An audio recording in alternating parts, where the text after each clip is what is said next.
नमस्कार, प्रखर गूंज न्यूज डेस्क पर आप सभी का स्वागत है। रुक करते हैं खबरों की ओर। कोरोना वायरस ने दुनिया को हाल ही में फिजिकल डिस्टेंसिंग सिखाई है, वहीं पाकिस्तान की एक रहस्यमय जनजाति दशकों से ऐसा कर रही है।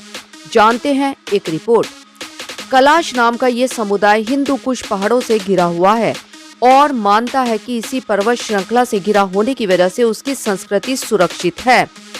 केवल 4000 लोगों का ये समूह इन दिनों अपना सबसे बड़ा त्योहार चैमास मना रहा है। कलाश जनजाति की परंपराओं को अक्सर हिंदुओं की प्राचीन मान्यता से जोड़ा जाता है। हालांकि उनकी शुरुआत को लेकर एक रहस्य बरकरार है। पाकिस्तान के अफगानिस्तान से सटे बॉर्डर पर सटी कलाश जनजाति पाकिस्तान के सबसे कम संख्या वाले अल्पसंख्यकों में से एक है। हिंदू कुश पहाड़ों के बीच बाहरी दुनिया से एकदम अलग थलग रहने वाले ये लोग पहाड़ को काफी मान्यता देते हैं। इस पहाड़ के कई ऐतिहासिक संदर्भ भी हैं, जैसे इसी इलाके में सिकंदर की जीत के बाद इसे कॉकासोस इंदिकोश कहा जाने लगा। यूनानी भाषा में इसका अर्थ है हिंदुस्तानी पर्वत। यही कारण है कि इस समुदाय को सिकंदर महान का वंशज भी माना जाता है। पाकिस्तान में पहले नहीं थी मान्यता। साल 2018 में पहली बार कलाश जनजाति को पाकिस्तान की जनगणना के दौरान अलग जनजाति के तौर पर शामिल किया गया। इसी गणना के अनुसार इस समुदाय में कुल 3800 लोग शामिल हैं। यहाँ के लोग मिट्टी, लकड़ी और कीचड़ से बने छोटे छोटे घरों में रहते हैं और किसी भी त्योहार पर औरतें मर्द सभी साथ मिलकर शराब पीते हैं। इस जनजाति में संगीत हर मौके को खास बना देता है। इस त्योहार पर बांसुरी और ड्रम बजाते हुए नाचते गाते हैं। हालांकि अफगान और पाकिस्तान के बहुसंख्यकों के डर की वजह से ये ऐसे मौकों पर भी साथ में पारंपरिक अस्त्र शस्त्र से लेकर अत्याधुनिक बंदूकें भी रखते हैं। औरतें चलाती हैं घर। वैसे कलाश जनजाति में घर के लिए कमाने का काम ज्यादातर औरतों ने संभाला हुआ है।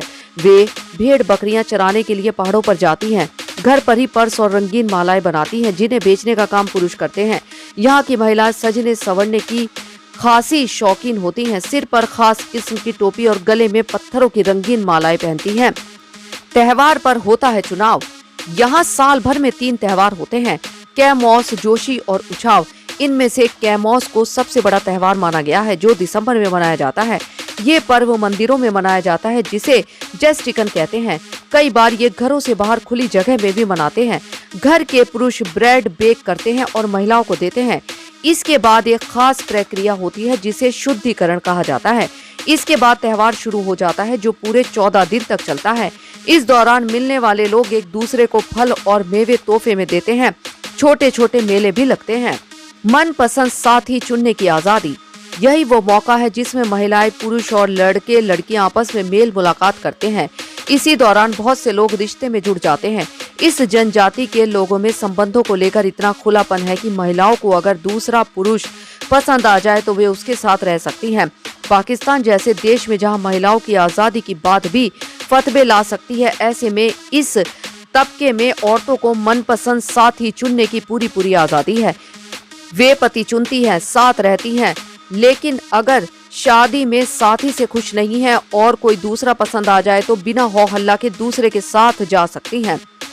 न्यूयॉर्क टाइम्स के हवाले से न्यूज 18 अंग्रेजी में छपी रिपोर्ट में इसी जनजाति की एक महिला बताती है कि त्योहार के दौरान एक दूसरे को पसंद करने पर लड़की लड़के के साथ चली जाती है और उसके साथ हफ्ता या महीना भर गुजारकर वापस अपने घर लौटती है।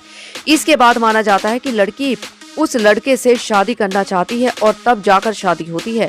लड़के लड़की पर परिवार अपनी मर्जी नहीं थोप सकता है। आधुनिक तौर तरीकों के बाद भी महिलाओं पर कई बंदिशें भी। पीरियड्स के दौरान यहाँ की महिलाएं अपने घरों में नहीं रहती हैं, बल्कि उन्हें कम्युनिटी होम में जाना पड़ता है। लेकिन नेपाल या कई दूसरे देशों की तरह यहाँ कम्युनिटी होम की हालत बदतर नहीं, बल्कि पक्के बने हुए घर होते हैं, जिसमें सारी सुविधाएं होती हैं। 5 दिन पूरे होने पर वहीं से नहा धोकर महिलाएं घर लौटती हैं। ऐसी मान्यता है कि पीरियड्स के दौरान घर में रहने या परिवार के लोगों को छूने पर ईश्वर नाराज हो जाएंगे, जिससे बाढ़ या अकाल जैसे हालात उत्पन्न हो सकते हैं। महिलाएं जहां रहती हैं उसे बशाली घर कहा जाता है, जिसकी दीवारों पर लिखा होता है कि उसे छूना मना है। समुदाय के कई तौर तरीके अलग हैं, जैसे मौत इनके लिए रोना नहीं बल्कि खुशी का, त्योहार का मौका होता है। क्रियाक्रम के दौरान ये लोग जाने वालों के लिए खुशी मनाते हुए नाचते गाते हैं और शराब पीते हैं। वे मानते हैं कि कोई ऊपर वाले की मर्जी से ही यहीं आया है और उसी के पास लौट जाता है। धन्यवाद। समाचार के बारे में आप अपनी राय कमेंट बॉक्स में जरूर दें। लाइक और सब्सक्राइब करना ना भूलें और अधिक ताजा तरीन खबरों के लिए जुड़े रहे प्रखर गूंज न्यूज डेस्क के साथ।